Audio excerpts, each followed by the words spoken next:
Mr. President, I want to follow the remarks of the Majority Leader.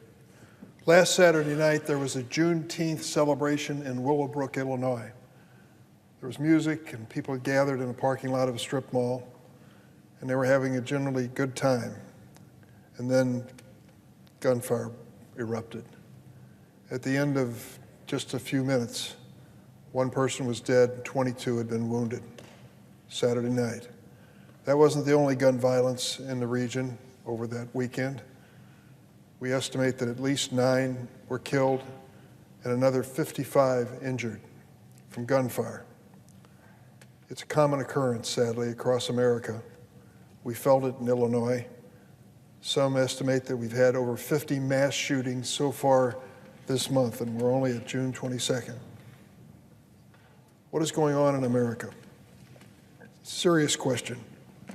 But what has happened every weekend in most of the major cities of this country is a reminder that Americans cannot gather to celebrate a holiday, a graduation, or even a funeral without the ever-present threat of gun violence.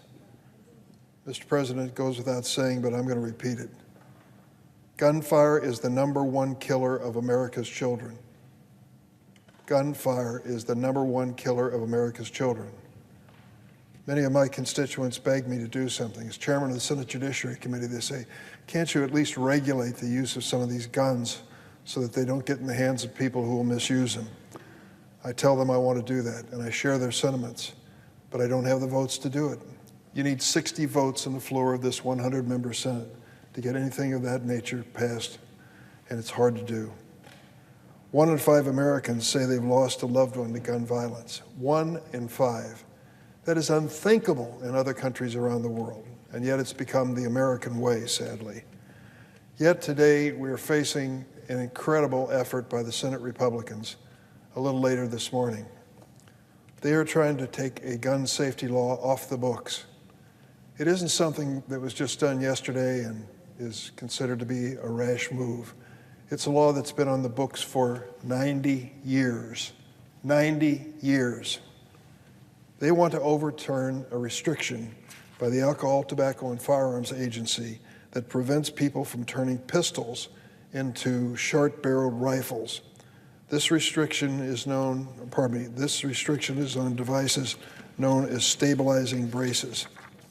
They convert pistols into a weapon that can be fired from the shoulder, but they still only have a barrel 16 inches long, so they can be easily hidden under a jacket. For almost 90 years, short-barreled rifles have been controlled under the National Firearms Act, along with machine guns and sawed-off shotguns. Why? Because they combine the accuracy of a rifle with the concealability of a handgun. It's a deadly combination. And we all know that because of the ammunition magazines that can be strapped onto so many pistols, that these become automatic weapons similar to AK-47s. Pistols with stabilizing braces have a reputation in this modern America, though they have been formally forbidden and prohibited, and regulated for almost 90 years. The mass shooter who killed 9 people and injured 17 in Dayton, Ohio in 2019 used one of these weapons. By a mass shooter in Boulder, Colorado in 2021 who killed 10 people, including a policeman.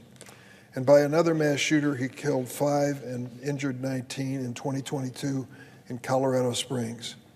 The Covenant School shooting in Nashville, Tennessee this past March, that horrible scene that we remember, teachers and children being killed at their school, that shooter had one of these weapons as well.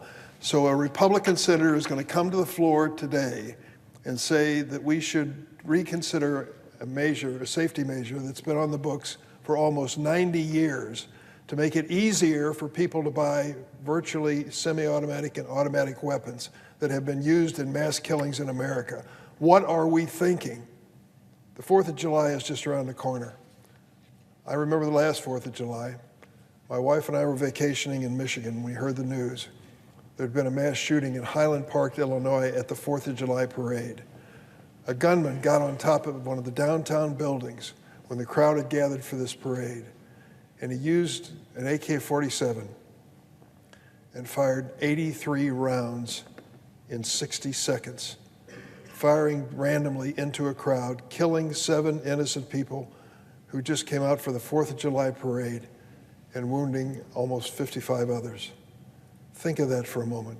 In 60 seconds, that kind of damage, those kinds of weapons.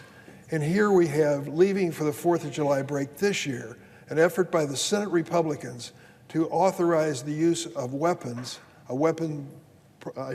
piece of equipment for a weapon that has been used over and over again in America in mass shootings, killing innocent people, including school children in Nashville, Tennessee. What are they thinking?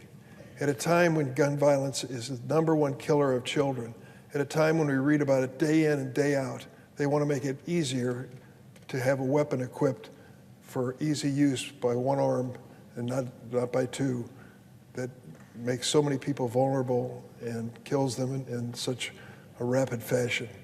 This makes no sense whatsoever, but it defines the Republican Party's attitude toward gun control. We have had one exception to what I just said, and that was last year. After the Uvalde incident, we finally did something. I think it was positive and it was bipartisan, and I salute the Republicans who joined in on that. But I hope today they come to their senses and don't overturn this 90-year-old law that makes it easier for people to use these weapons in a violent way, in a deadly way. The ATF rule gives law-abiding gun owners plenty of options to comply with the law. Removing this stabilizing brace, which is at issue here, attaching a longer barrel to the gun, or registering the weapon like other short-barreled rifles, because that's what it is. So there are ways, conceivably, that you can comply with the law, but they want to waive those requirements and make it easier to buy these weapons, equipment that can be used to make more deadly the weapon. The rule is common sense, and the last thing we should do is wipe it off the books. I urge my colleagues to vote no on the resolution. And on a separate issue,